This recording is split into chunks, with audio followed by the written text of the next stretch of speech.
What up, what up, what up? It's your boy Oshin. This is Oshin's View. You already know who I'm in the building with. On the boards right now, Willie Negro. What up, what up, what up? Little brother Devin Epps. It's good. And and we're back. That's always hilarious to me, but I'm just going to jump right into this because I saw this on a friend of mine's page. I will not be saying her name, but she knows who she is. Okay. Lovely young lady. She's involved. She has a relationship going on. All accounts, she's happy and everything. But she's an attractive woman, so of course people are going to hold on. holler at her. Yeah. It's people here who's here for the first time, yo. Yeah. Introduce the show. Yeah. Like where are we? Like, yo. Where we at? No, you just told us who we are. No, you just said. We don't know where we are. Start again. Said, and we're back. Yeah, right. All right, start again. Nah, we here. Yo, we here. Yeah, this is where we are. Where we are. Hey. Oh, by the way, this is Ocean's View. Yeah, that's what we had. You know. The what? The podcast. The best what? Best podcast in the world. Goddamn right. There you go. Now let's get into it. Yeah, man. For all that, you could have just introduced the shit. Nah. It's not called Will's View. It's called Ocean's View. Okay. You bet. So keep the camera here. Don't go place else. So anyway, back to this young lady. She has a boyfriend. I'm just preferencing. She has a boyfriend. They're in a relationship. Everything's fine. But of course, dudes are still going to shoot their shot. Get it? Okay. She want to put in screenshots of his response because I guess it was via IG, you know, and he shot a shot or whatever. Right. Okay. So she says she politely declines. I believe her because she told me the actual situation, and I'm like, okay, bet. You know, just sound like a dude tried to shoot a shot, and you know, she was like, nah, I'm good, but no, thank you, and that's it. Right. But this is what he responds with. Oh, okay. Your loss, not mine. Bitch, I spent your year's salary just last month. No. Hold up. I approached you on some sincere get to know you or fellowship type of shit. Fellowship. And you found a way to turn it sour. Either way, it's your loss. Fellowship is crazy. Definitely not mine. Perhaps you should go watch some YouTube videos on Kevin Samuels to understand how to have a conversation with a high value man like me. He's going out so bad. This is why you black hoes be so miserable. No. Y'all killing me, but they're cutting me off. I'm trying to, because I want everybody to hear. I'm sorry, yo. No, I just need everybody to hear what I'm saying. Then all the reactions, then or whatever. Go ahead. Perhaps you should go watch some YouTube videos on Kevin Samuels to understand how to have a conversation with a high value man like me. This is why you black hoes be so miserable and lose a young, rich, successful black man like me. Stink attitude and nothing to offer other than the BBL that you possess. He unloaded the whole clip. Humble yourself, black bitch. Oh no! The grenade! Fuck your insincere, enjoy your day. Bitch, enjoy your lackluster IG life. What is wrong with this? Bitch, do your followers number match your bank account or nah? I know the answer. Oh my God. Hey, yo. And I'm hoping the audience heard what I was saying. This man is hurt. But there's a few things to unpack with that for the simple fact that the first part that got me is when he said, I wanted to be your friend on some fellowship shit. Yes, now, oh, it's the best line. When I hear fellowship, I immediately start thinking church. Yeah. That's it. Yeah, right. Nothing more. But the killer for me was how he was talking about being a high value man. Yeah. I personally never heard that phrase until the late, great Kevin Samuels said it. That's facts. But the fact, and also he was talking in third person. Like, I spent your salary, a dude like me, and all this other stuff, whatever.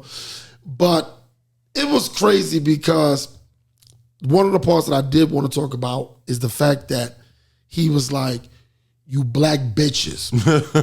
I didn't think that was particularly funny. And the reason why I didn't think it was funny, because I started thinking, I never hear nobody white say, I never heard a white man ever say, you white bitches. Nah. And I never, it really never happens. No, I've never heard that. Like, I've never heard no white dude degrade a white woman and say, I've heard him degrade him, but I've never heard him say, you white bitches. Nah. But That's a fact. But you know what I'm saying? Yeah, but we quick to turn around, we as males, black males, Damn, that is. you black bitches. That's why I didn't feel nothing. He said a lot of shit was comical. Yeah. Because he's a clown. He's so angry. You know what I'm saying? Why are you so angry, sir? He's straight clown, but that part kind of made me feel away. You know what I'm saying? Because I'm just like, we go straight to that. And like, to me, that's like a separate insult. Like you're trying to throw something on top. That's when the hurt comes in. Yeah. Pretty much. Yeah. And we wonder why women are running around the way they run around. This is the only part. I don't want y'all to go. Mm-hmm. This is the part that's corny to me.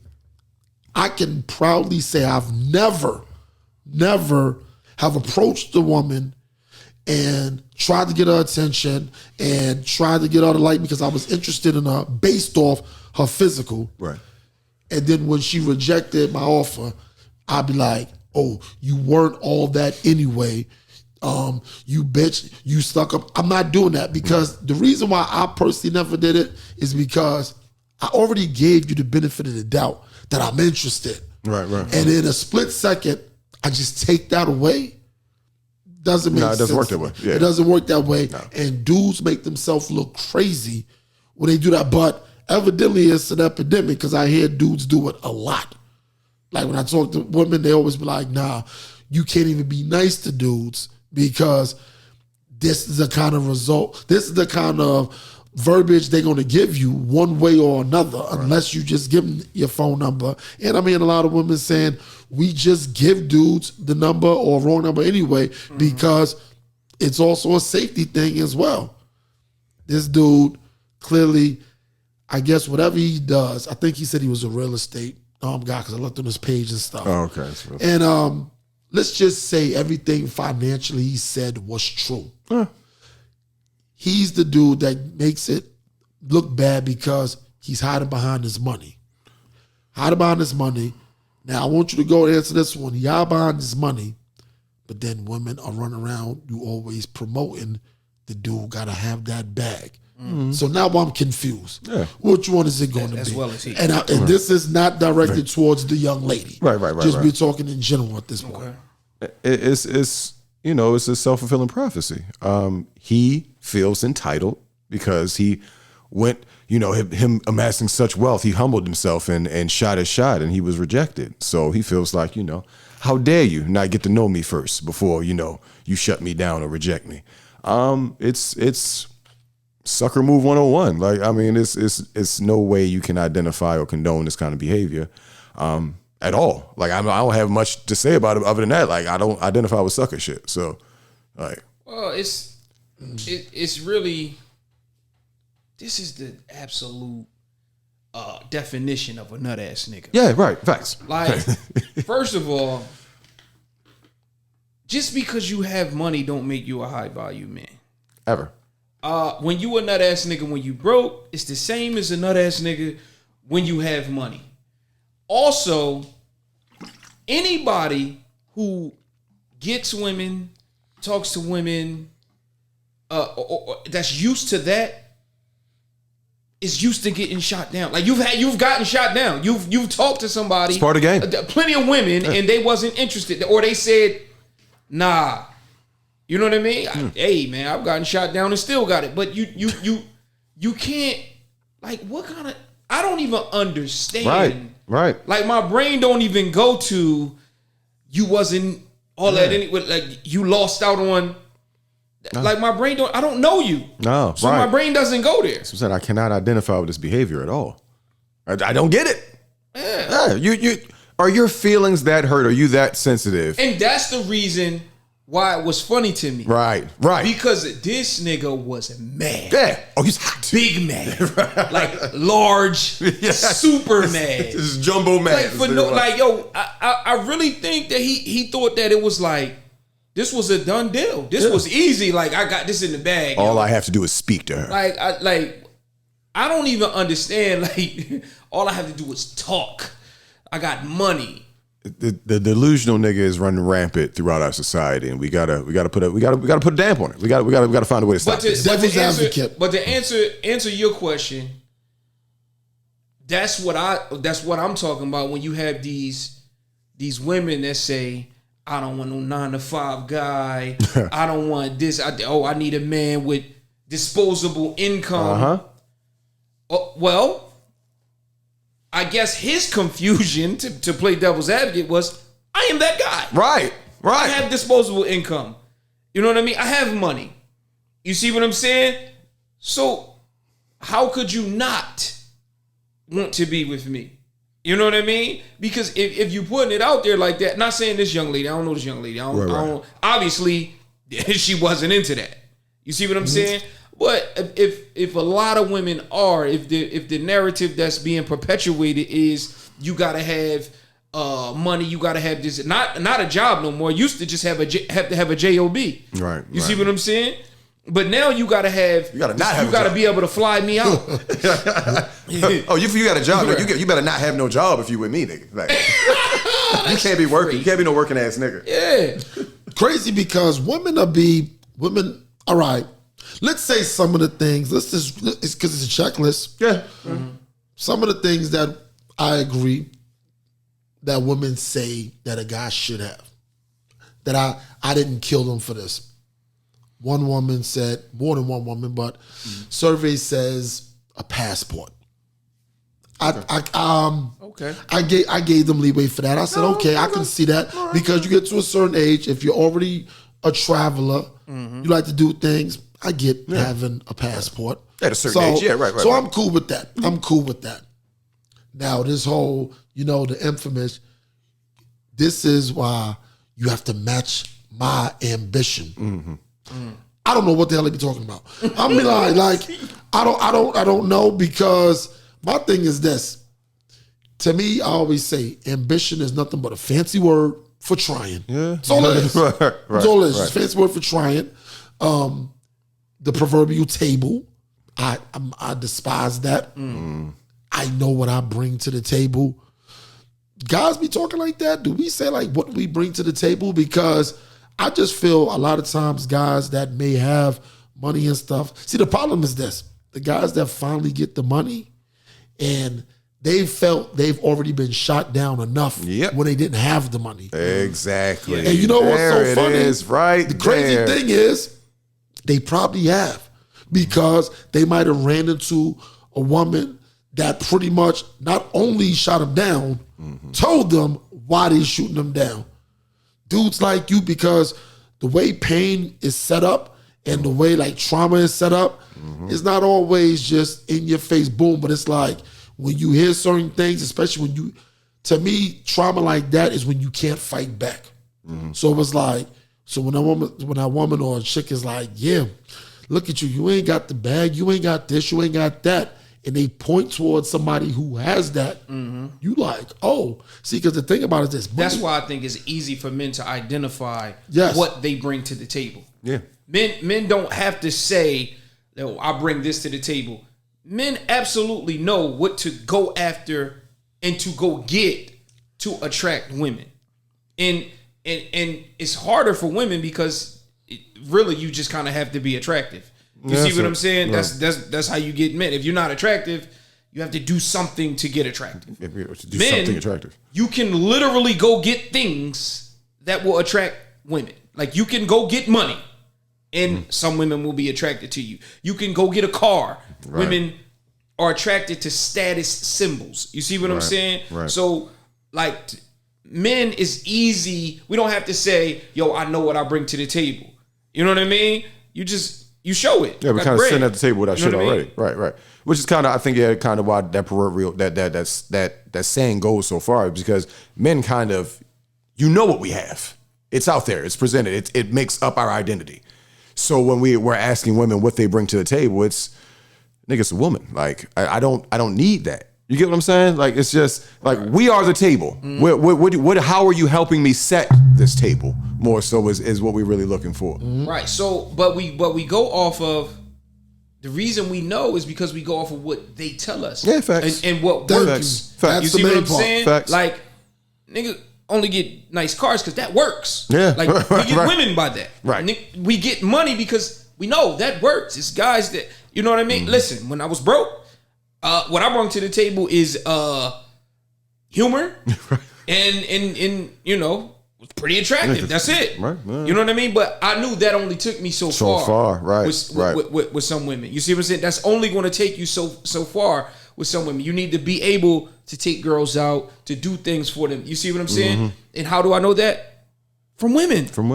The thing about it is so crazy because women are still want these things, but gloss over those things once it's in abundance. And what I mean by that is this: they get older, that stomach gets full. Now you want all the intangible things to show, to shine on the brightest stage. Right. But I'm looking like, but when I met you, you didn't highlight any of those things. You didn't highlight personality. Right. You didn't highlight humor. You didn't highlight just being a bended ear. You didn't highlight any type of understanding of anything that wasn't material. Right.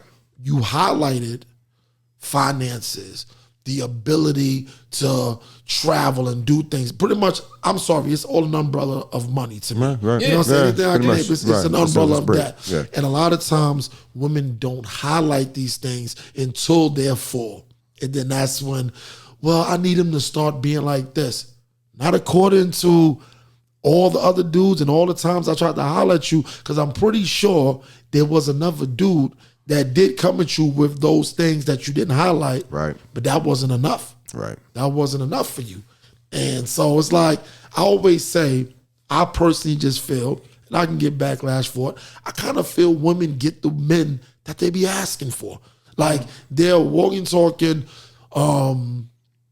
careful what you wish for, you might receive it. They receive it all the time. Existence. They definitely speak it into existence, but then play the victim. Then play the victim of it like that. So that's not directed at that young lady because she's not that. Right. There's a lot of women Obviously, that aren't because that. if she knew that he had this and she curved him, so obviously she's not that. You know what I mean? But the thing about it is this: a lot of dudes, they'll ignore those things. I think those are the staying power things. Like if you have those things, that's your staying power. Right. But it's like, that's why you hear so many celebrity divorces and stuff. Chris Rock had a good one when he was like, I'm not gonna lie, I might not have been the best husband. I pay all the bills. I don't have to. It's one of those. I don't have to answer to you. Right. type thing. Right. And we hear the old saying all the time, oh, a woman give you or make a home and stuff like that. Yeah, we hear all that. But what about when you're having the minimalist of things? And it's like, okay, this is what we have. What can you work with this? Every guy, we've always said on this show, every dude wants to spoil his woman. Right. Yeah. Of course. It's not going to happen. Right. It's not going to happen. Sometimes, as much as you try, as hard as you work, it's not going to work out. Everybody's not going to always get to the bag or whatever. But you mean to tell me these intangible things is not enough to hold you? Right, man. Which leads me to where I was going. You hear women all the time talking about where are all the good men? Right. Guys, we looking like, well, where are all the good women? Like that. Because no, for real. And it's not a push the door type thing. You pulling, I'm pushing. It's just one of those, you kind of attract what you put out there. Like you said, you speak it to existence and everything. So these good men, what qualities do you want from That's these where I was said going with it. good men? Go ahead. What is a good man? Yes. Right. Because if you want where are all the good men? You have to define what's a good man or what is a good woman. Well, let's talk about that because I want to be fair before we assume what these ladies say. What would we consider a good man? A good woman? A good woman. Okay, that's a good woman. What's a good woman? Okay, I'm gonna say some traits for me personally. What I think. For one, a good woman is a great listener. Okay. Because that's the part we go back. That's the vulnerable part. Because we can cry, we can get emotional, but we can't do it if you don't have a welcoming spirit about how I'm talking and how I'm being. I'm not talking about a man being whiny.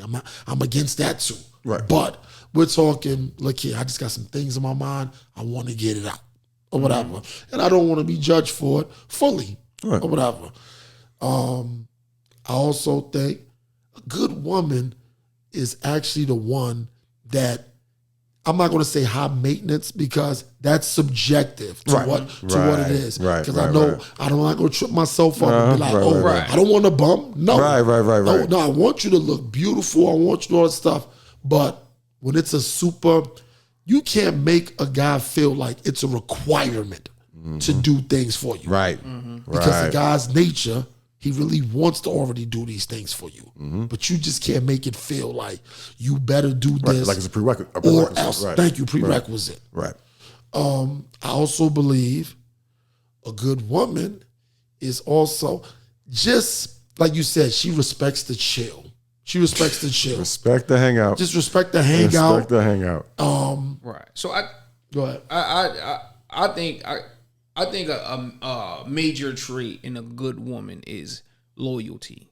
And Yes. by loyalty, I'm not be faithful and all this. I'm talking about loyalty, riding. Right. Like, yo, if you over there, I'm over there. We move this way. All right, we chose to move this way. I'm moving this way regardless. This is the decision we made. This is what we doing. You know what I mean? You can't be 1 foot in, 1 foot out. Right. You see what I'm saying? You a team and you loyal to the team, to the brand. This is us. You know what I mean? Right. And the other one, a good woman is able to be a companion. Like you said, just somebody who's there. The one, somebody who you can depend on to say things and that they don't judge. It's a safe space. The good woman is your safe space. Right. You know what I mean? Like, you know what I mean? That's important for everybody to have someone that's their safe space. Somebody they can soundboard up. Somebody they ain't got to worry about telling all their business or judging them or trying to cancel them for being 100% honest and candid. You see what I'm saying? Right. So my first one that you guys seem to be glazing over, maybe I'm just a shallow guy, but she's got to be attractive. A good woman is attractive. Okay. Oh no, but I want you to continue. Of course, I definitely want to cut you off. I don't think I brought up looks because it's subjective. It's subjective, right, but to you though. Exactly. To you. Yeah, exactly. Yeah, attractive. I want you to continue. To defend why I didn't bring it up is because I kind of looked at it as that's the easiest thing. Like, that's what I'm saying. It's important. It's important because that's why I didn't use the word pretty or beautiful or whatever, because those are attractive to you. Okay. Your woman has to be attractive to you. Yes. So it doesn't matter what everybody else thinks. If she's attractive, if there's something about her that's attractive to you, that's a key point. I want you to continue. Can I ask you a question though? Do you think I also believe that you also, as a man, you have to be your woman's hero? Yeah. You have to be like, you kind of have to be the apple of her eye too. This is not about your kids and everything, because I know people in a relationship, but the kids, we're not talking about that. Right. Because you still have to be present within the relationship. Right. You still have to be present within the relationship. So I only want to put that out there because it gave me vibes of that dumb behind thing that floats around social media. Well, who eats first? Look here, we're not playing those games. Stop that. But go ahead, continue. And then the next one is a nurturer. It's someone who can make things feel better than they are. Someone who is, a companion, but you can trust to take care of things. I'm not saying she has to be a mother. I'm just saying that she's a welcoming spirit. I mean, those two, those are my main ones. I love what you guys had to say. I couldn't really expound on those because you kind of took everything else. I believe there's got to be a little bit of yin and yang with that too, because I'm looking like we all can't. Like I love camaraderie and I love commonality. Right. But there's got to be some things that it's kind of like. You're kind of like that. Yeah. I'm kind of like this. You're balanced. But yet it still kind of coexists. Right. I think I'm a pretty funny guy. I've had some funny girlfriends. I think my wife, she's funny, but she's kind of like got a corny type of funniness to her that I think is hilarious. Yeah, that corny should be funny. Yeah, right.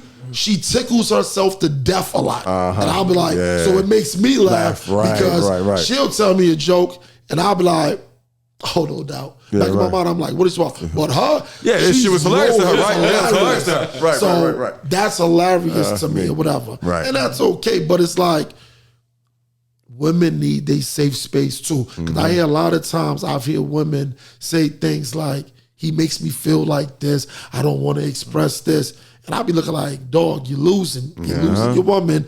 And the old wolf in me, this is how it's be like, this is why. Well, here we go. Here we go right here. This Yeah, is, right. This is why this is easy. Well, that's my attack point. There it You know what I'm is. saying? Like that. And it's just like, we could discuss now what's a good man? What politics, let's help the ladies out. What would we consider, what should we be doing to show a woman that we're a good man? A nigga with money. Oh, that's it? That's a joke. that's what- That's a joke. If that's where your priorities are? Yeah, right. Okay. That's what a lot of women on social media Right, and things right, like right. that put out there. But the reality is, I believe that a good man, you don't necessarily want him to be rich or have all this disposable income, but you want him to be able to take care of you. You know what I mean? Right. And by take care of you, I mean protect you. It's protection from the world. You know what I mean? And I don't mean that you got to be the toughest guy in the world. You know what I mean? But hey, man, you got to know, hey, we're not going around that corner. Right. We going this way. Right. You know what I mean? You got to be able to protect her.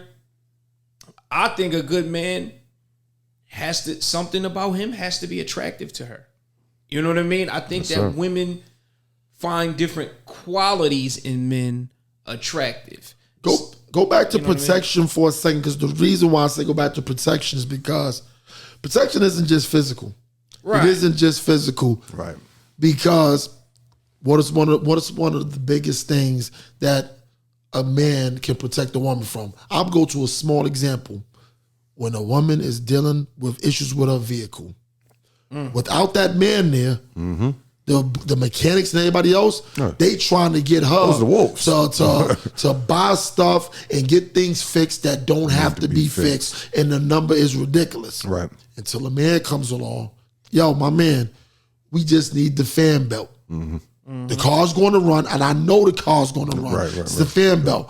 Well, what about this? I know the suspension needs help. We talk about the fan belt. Oh, if that's the case, it's not $5,000. You only got to spend $150. That's what I thought. Right. And I fixed the fan belt and get out my face, because she was about to pay it, being like, I just don't know. This is so much money, and you like what? Right. So I just wanted to expound on that, because protection isn't always physical. Right. Like that. Just having the worldly knowledge to understand this is how the world works, And that This goes how to deals your work that too. Go goes to ahead. your like hero point, like theory. Yes. Like you gotta be her hero. Like, yo, I say when you get serious with a woman, it's because if she gets serious with you, it's because she thinks that you one of the best men that she's met. Yeah. Yeah. That's that because you check off the boxes. Like, Exactly. this guy does what I need, has what I need for him. He reminds me of the men that I look up to. Yep. He's one of these guys. You know what I mean? And usually those guys are the guys that took care of them, protected them, guided them in the right way. You see what I'm saying? The problem being is money has nothing to do with none of that. Nope. And what media perpetuates is that you need money to be a good man or a high value man. Right. No, you need money to contribute to your protection and your nurture and things like that. People need money. It's important. Right. I tell people all the time, like, no, money is important. Like, stop playing. You need a lot of it, as much of it as you can get. You know what I mean? But it's only a means to an end. You see what I'm saying? It's a tool. It's a Yeah, vehicle. that's You know what I so I'm mean? about to say, yeah, and I'm so glad you said that the way you ended that, Will, because it's you can have all the tools in the world, Right. but if you don't know how to swing a fucking hammer, like you up shit's creek. It's a fact. So yeah, it's not about. I believe it to be there. Yes, money helps everything, but if the intention isn't there, then what do we have? Like so I believe that women value not what I value. What I think a man is a man of intention, a man of purpose. It's those things. It's like, you know, you can be you know, a billionaire baby. You can be a trust fund baby and have all the money and be a spoiled brat because everything's been done for you. Yeah. So while you have all of the physical things that, you know, you quote unquote to bring to the table, you can't do nothing with it. You don't know what to do with it. Mm-hmm. Right. Yeah. And like how you just said, accrue, you was like, money's important. Accrue as much of it as you can. That's the thing about it. First off, just the same way math is infinite, so is money. You can make trillions of dollars if you're able to. Right. But let's be honest. You can, if any one of us had $10 million, what are we striving for? Of course, you can always say, "Well, I want to get 20." Right. That's I'm not going there in terms of that. But you clearly can do whatever it is you want to do. Because I'm sorry, even in my wildest of imagination, nothing that I want to do costs $1 million. Right. Like honestly, like I would have to concentrate. Like put it like this. I might think of For example, I'll go with that. Jeff Bezos, that's his name. Bezos, yeah. He's talking about he was going into space. Yeah. And they said it cost like 50 million, 100 million. I don't want to do that shit. Yeah. No, actually it was more than that. It was like $1 billion. Yeah, probably. It cost $1 billion. Right. This is what he wants to do for fun. Yeah.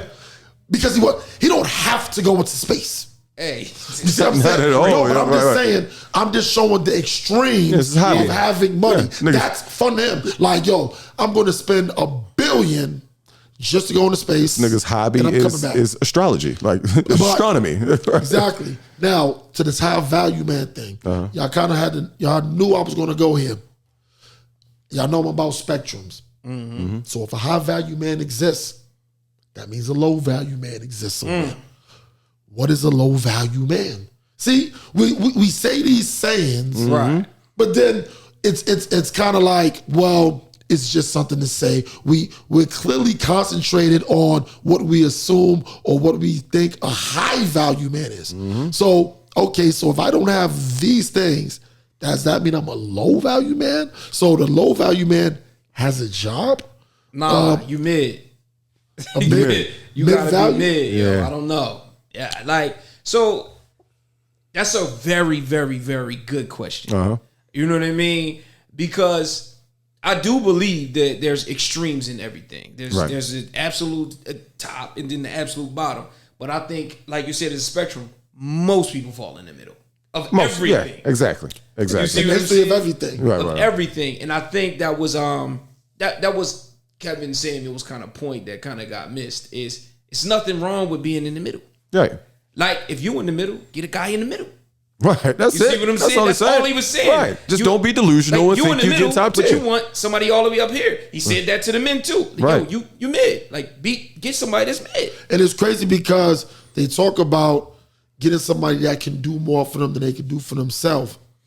And I'm looking like, once again, like, but you don't even look like this kind of woman that a dude that would go above and beyond for in terms of that. And I'm looking like, this is when women shoot themselves in the foot and overplay their hand because, I'm like this. No, you're actually not. Yeah, and it's just like you said, being understanding, like I said, we spoke before, guys know where they stand. Mm-hmm. We don't really start reevaluating. Honestly, it's crazy to sound. We don't really start reevaluating what level we might go to until money gets involved. Because you get a promotion, you like, okay, I'm in a bracket.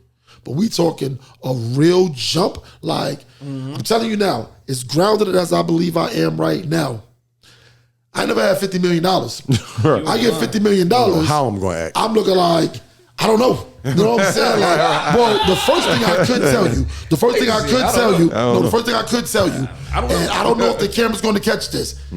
Every time then the leg will be crossed. I just feel rich. That's how you should be. That's how you should talk. And as you see, like, look, you notice, it's the fingers. I also believe the fingers have to tap your leg a certain way. Like, I just believe that's what it is. But I don't have 50 million, so I'm not crossing my leg. I'm not crossing my leg and everything. So I don't know, but crossing your leg is definitely 50 million behavior. Yeah, that's definitely. Yes, and that's pinky ringish, like, and you're talking like this. because you want the ring to be seen. But Hey, yo. I was talking the other day. Can somebody be out your league? Because I think that phrase alone has a negative connotation towards somebody else. Yeah. Can you admit if somebody's out of your league? Yeah. Yes. Yes. Give me a time you think you've admitted when somebody was out of your league. To at least put this, not to somebody else, because it doesn't happen that way. Right. To yourself, when you was like, okay, she's out my league. Let's say it's like maybe in real life, in a situation like that, there have been times when I've been talking to chicks and like throughout the conversation, like, oh wow, yeah, it's not much gonna be able to do with this after tonight. But other than that, I've never really, it's just, the irrational confidence I carry with myself. I never feel like I'm too far out of my league. Put it like this, I don't know. That's dead ass. I believe him that because of his confidence, he doesn't feel nobody's out of his league. But I also believe he doesn't really mess with too many high value women. But he walked into that one. He walked into that one. But at the same time, let's just call her Sasha. Okay. 'Cause I don't know too many Sashas or whatever. I was dealing with Sasha before. Sasha was single. I was just getting out of a relationship. When you're just getting out of a 4 or 5 year relationship, breaking up for a month, you're kind of still in the relationship. It's not over. Feelings are fresh. Feelings are very fresh. Like this, it's still ridiculously fresh. Yeah. Especially if you're still kind of headed. No, I'm still out of it, but You're out of it technically. Yeah. She's out of it technically, but I personally feel when it's 5 years, still hitting it, you in it. Yeah, he's Yes. still, yeah. it's just okay. You're not coming over as much. Right. You're trying to cut down on the conversation. But anyway, I meet Sasha, and this is a true story, by the way. So I meet Sasha. Sasha tells me what she does for a living and everything. Okay, I assume most women have good jobs and making money. At least the ones I'm talking to. Right. So fast forward through everything. Me and Sasha finally get up. I go out to Sasha's house. Sasha's house was remarkable. And she lived alone. She's got 2 vehicles in the front, Benz truck, BMW car. Sheesh. It's about 2-3 stories at the house. And so I walked in. I had to gather myself like, don't be groupied out. Don't be groupied out. Because I was walking around like, this is some nice whatever. See, but I knew what I brought to the table in terms of my personality. Because now that's the only thing that's going to shine. Because I'm not trying to be like, you don't try to woo a woman with money. Right. It It just, doesn't work. like, It doesn't work. It doesn't work. Like I don't know anybody or any situation where like this whole Jay-Z ain't get Beyonce because he had more money. Nah. She's well off. You know what I'm saying? Like that. So it's clearly you had to use other things or whatever. Now, I knew that financially I ain't have nothing for that. Right. Now, granted, I started thinking in my mind, I'm like, okay, I definitely can take you to get something to eat. Right. It's a nice meal in it for you. Right. We can watch a show, and by show, movie. Right. You know what I'm saying? And if it's some tickets, I might have to save up and do something. This was at the time. Right. But it snowed. We got snowed in. Okay. And I think I told y'all this story off camera. And after 3 or 4 days, the snow stopped and everything.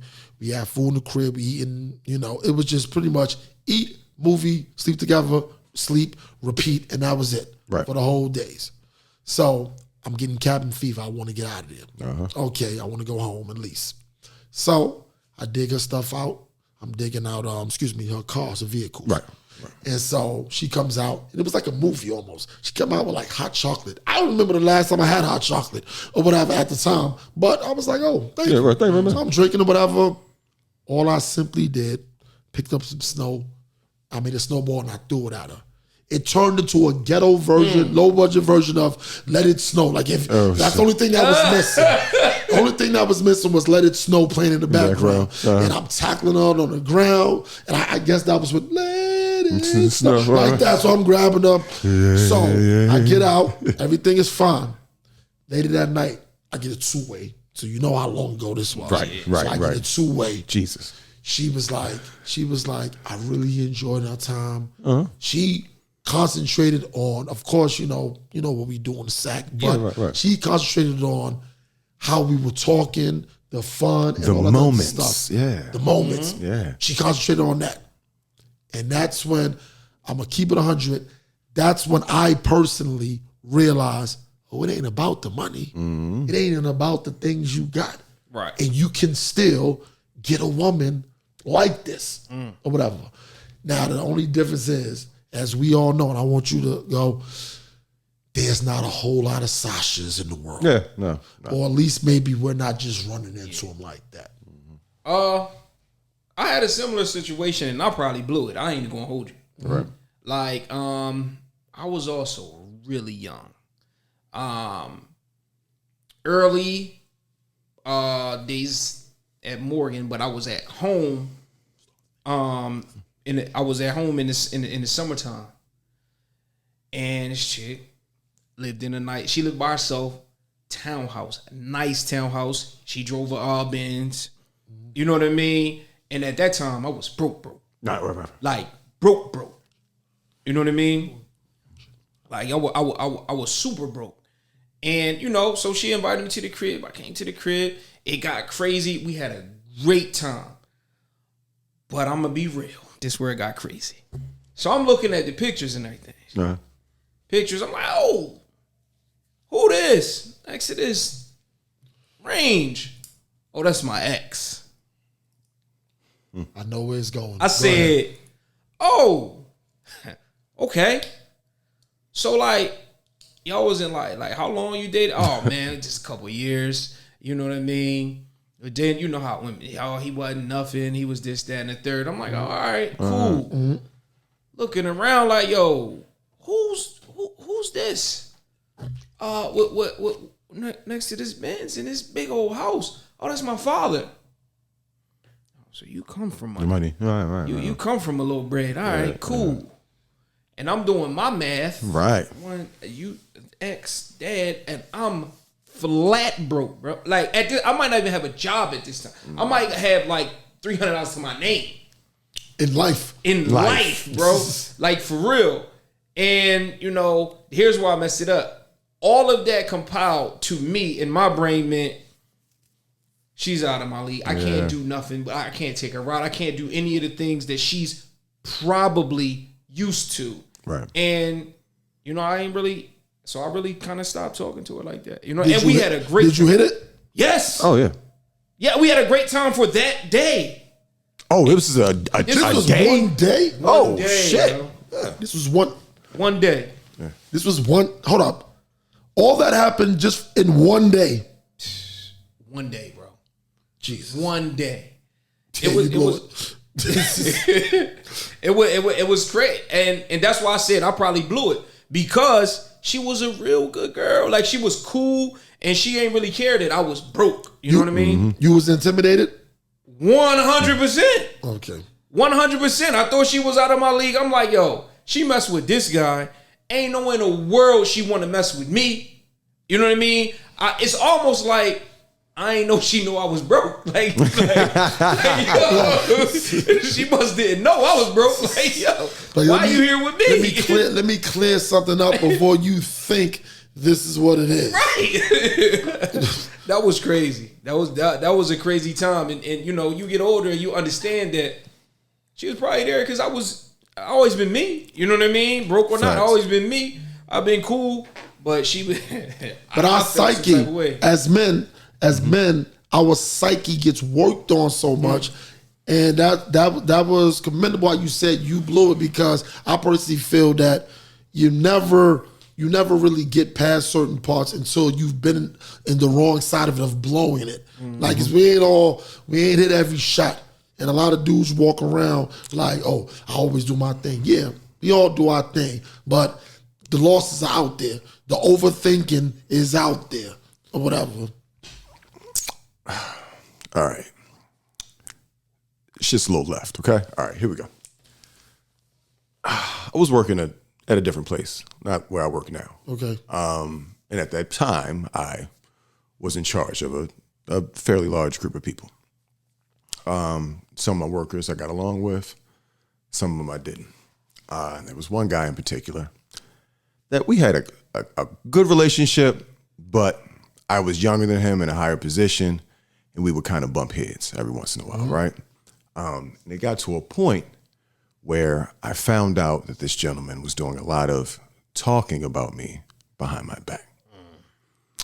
It just so happened that it was also pretty good friends with his kid's mom. Hey. At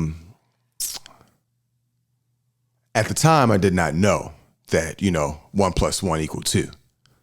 But through conversations and, just him mentioning things and then her mentioning things, it completely, unrelated, just happened to see how, small Baltimore is.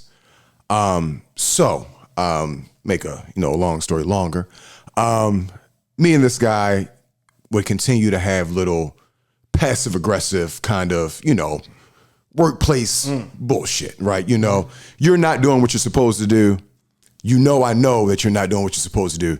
You're just going to make me have to say something to you, right? That happened maybe 4 or 5 times.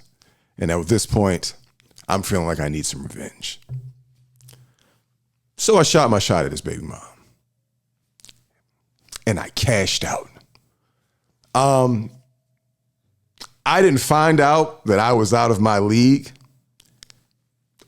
until 6 months in. It was like a 6-month relationship.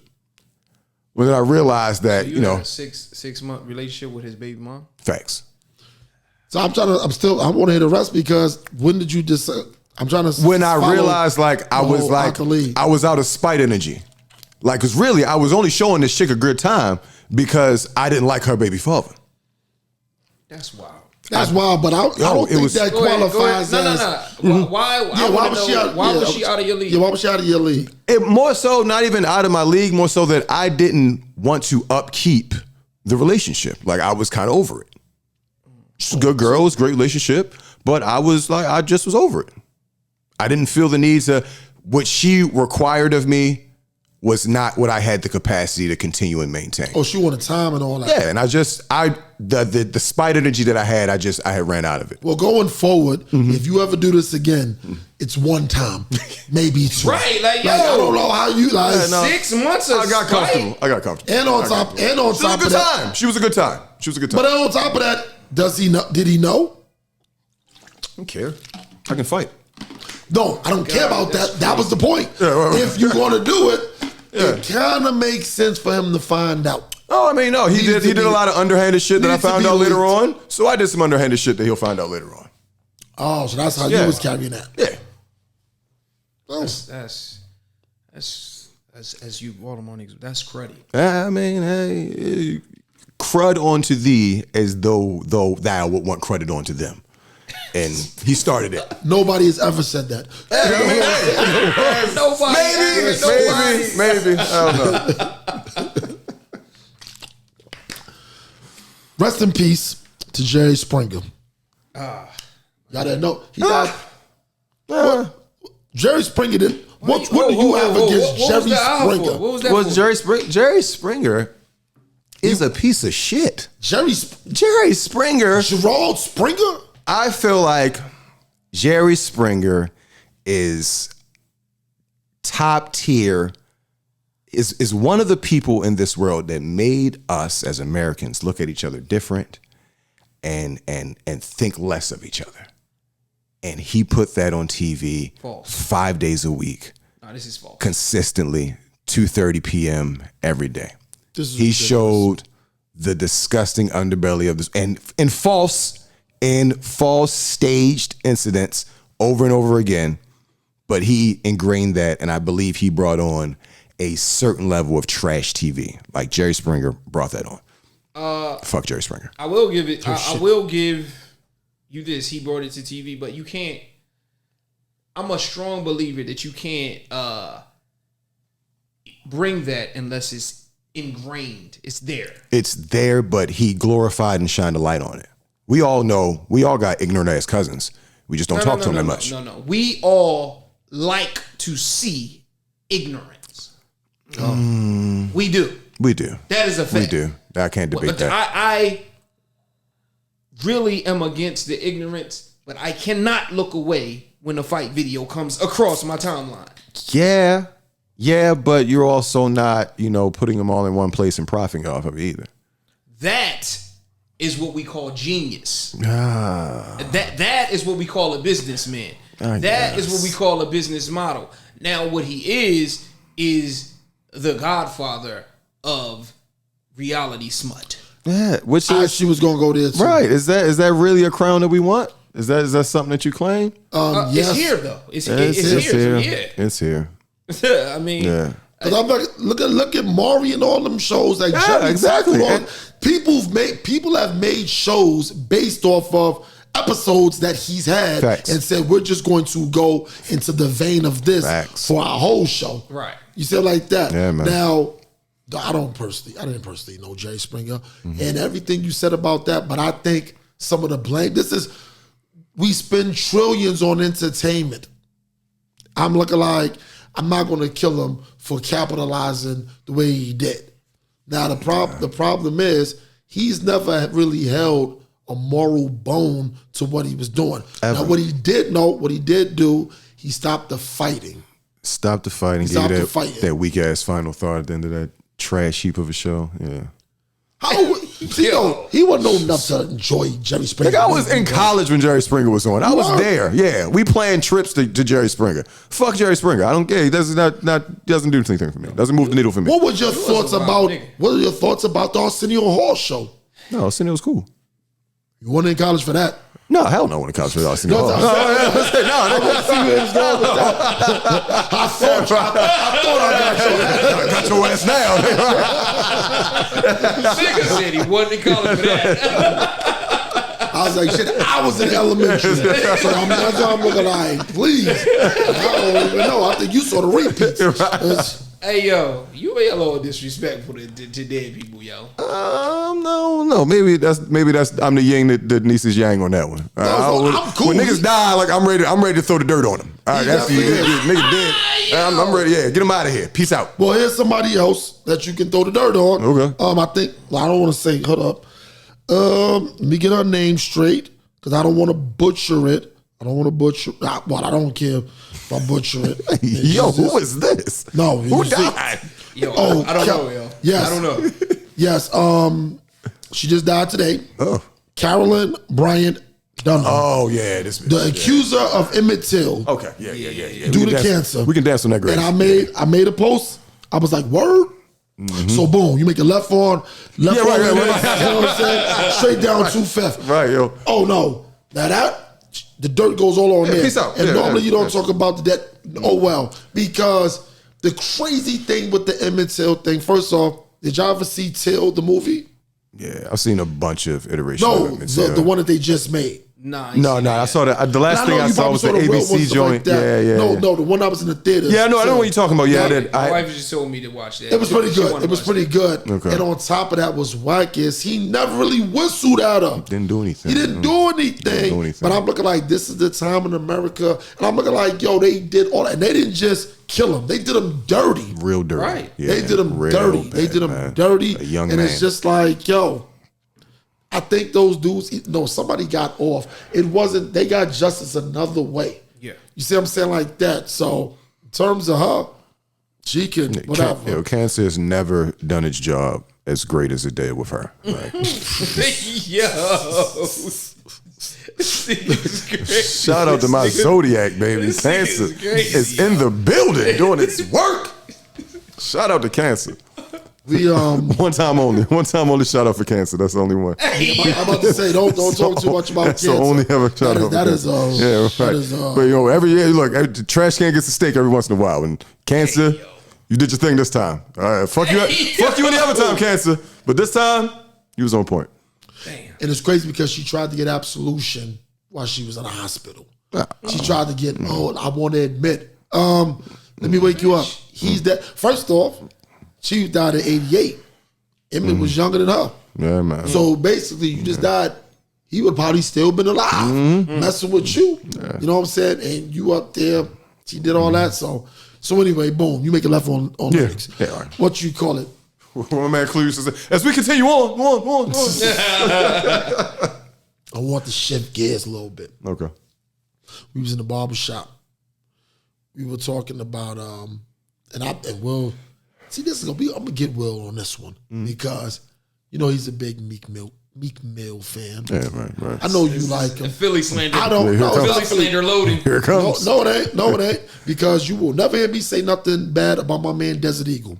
Ever. Okay. So no.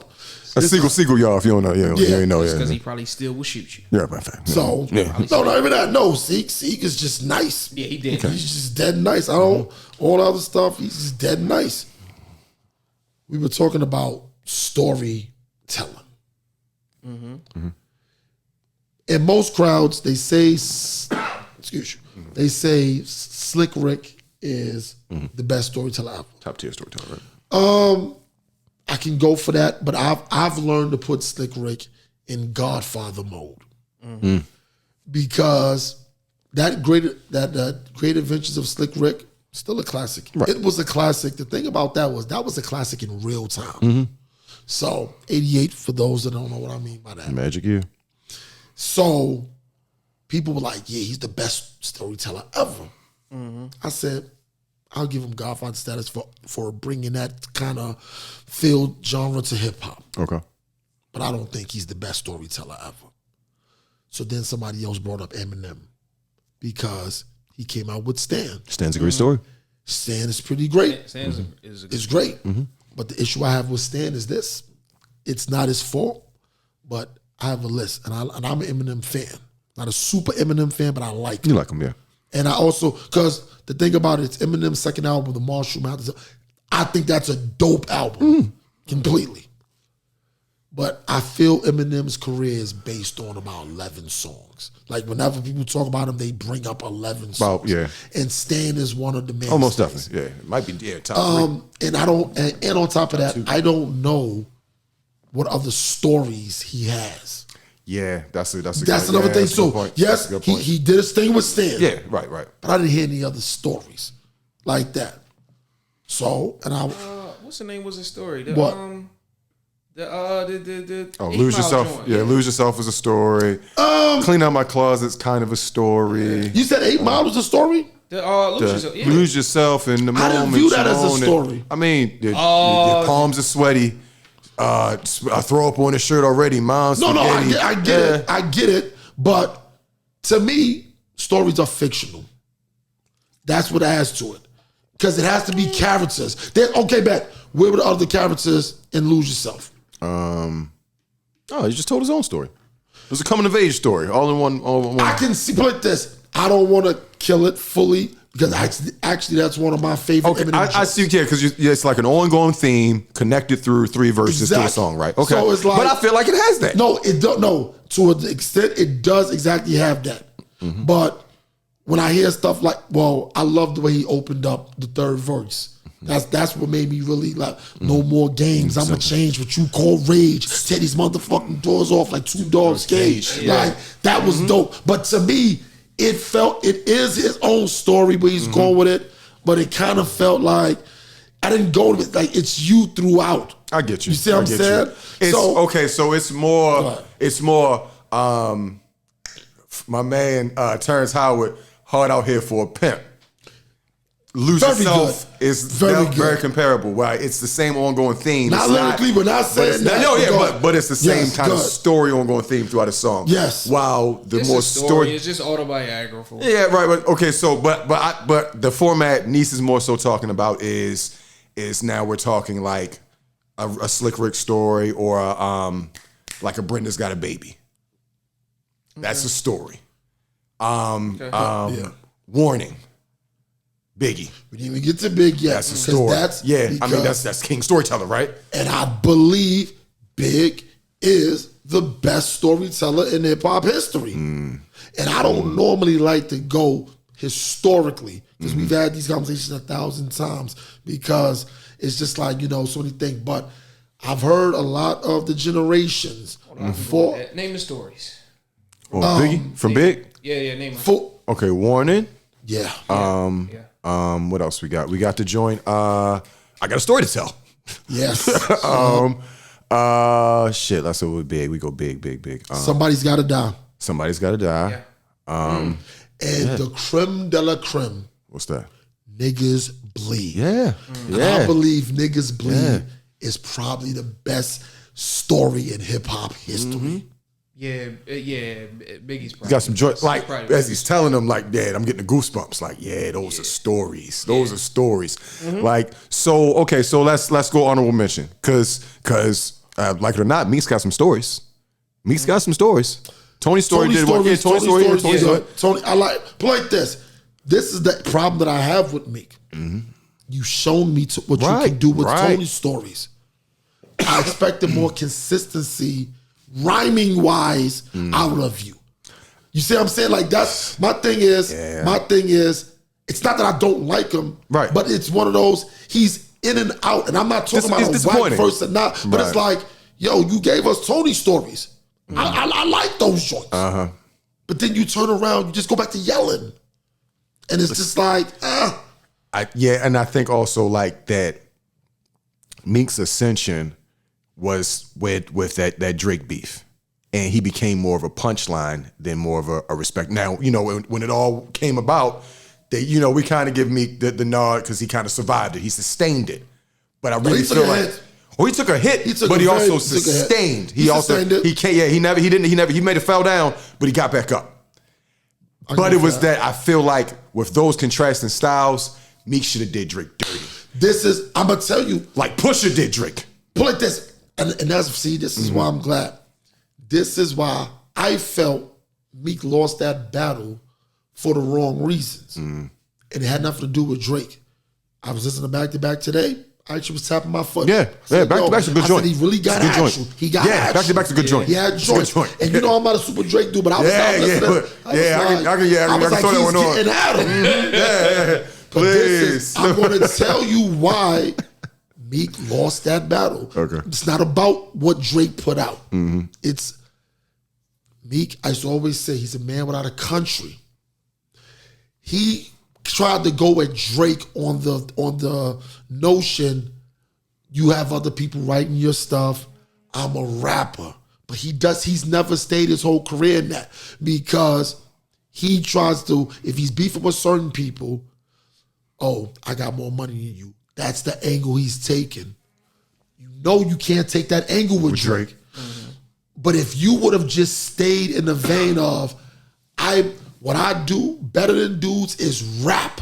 I can out-rap you. I can body you that way. Yeah, I'll beat you up, nigga. No, I'm saying all that. But when it's okay, well, I can't use that.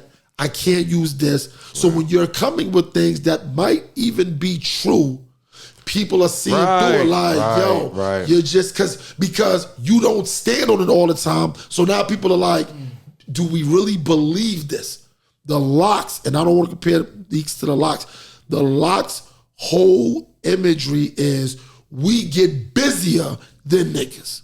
Never mind, because they front like they broke. They are 3 millionaires. They are well off. But their whole vibe is we rap. When it comes to the mic, we're going to rap. Don't do that. Better than you. Right. You can't do this better than me.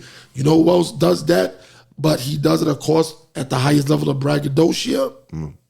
Jay. That's who Jay is at the end of the day. Because the funny thing with Jay is I used to think Jay fronted on the people listening. He's talking to other rappers and entertainers. Everything he says, he's not directing it towards us. Like one of my favorite lines, and I want you to jump in, when he makes lines like, and I know y'all don't know, but G4s ain't cheap. He ain't talking to us. Right. I know it was. I know you don't know. That was to us. So to add to that before we get to Will shit, it's like, but he truly believes that shit, right? He lives it. It is his thing, right? So I'm listening to this interview with Kevin Hart, And he's talking about he sold out Madison Square Garden. It's the height of, he's still ascending Kevin Hart is now. But at this point, he had just sold out the Madison Square Garden. And Jay-Z came. So, the show's over, it's wrapped, he's in the back, he's in his dressing room, and Jay walks in or whatever, and he's like, how does it feel? And Kev is like, man, it feels great. I just sold out Madison Square. He said, no. How's it feel knowing I'm here? Yo, because if I'm here, crazy. Nigga, you made it. Nigga, you made it. So how does it feel knowing I came out for you? That's wild. Yeah. But it's real shit. That's a flex. Because that's the first thing, nigga, Jay-Z came to my show. That's a fact. Nigga, I made it. That's true. First of all, though, I'm not going for the Philly slang. Oh, there was a lot of me slanting. I knew you had to get it in. Not going for it. Everything you said is true, but I'm not into it. Fuck out of here.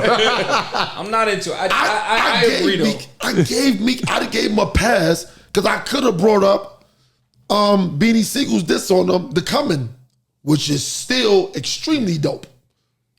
Right. But I think... And hold up, before you go, The Coming was dope. And Meek didn't even... He got a pass for that.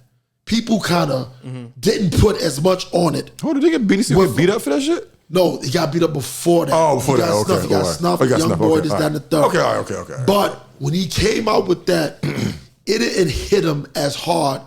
See, that's one of my favorite joints from him. I listen to the lyrics. He got at him. Yeah, but this is also, this raspy voice Siegel, yeah. So people was like, he don't sound the same. People concentrated on that. I said, nah. I concentrated on what he was actually saying, and I was like, he got at him. Like he got at him crazily. But Meek, like I said, I be expecting more. I really thought Meek was just going to be, not just going to be, because when you say just going to be, that means they stay in one lane. Rappity rap dude, I stand behind this. I'm a Philly dude, I'm a street dude, da-da-da-da-da.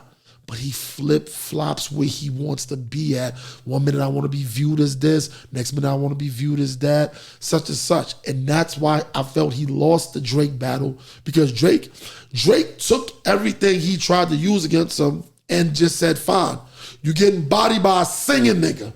You know what I'm saying? These aren't tough lines, but it's in your face type lines. It's impactful though. It's impactful.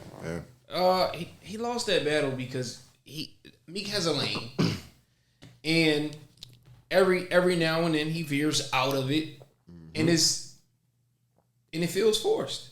Yeah, you see what I'm saying? Yeah. Yes. When he in his bag, he in his bag. Untouchable, almost. You know what I mean? Yeah. It just is what it is, and Drake is sassy.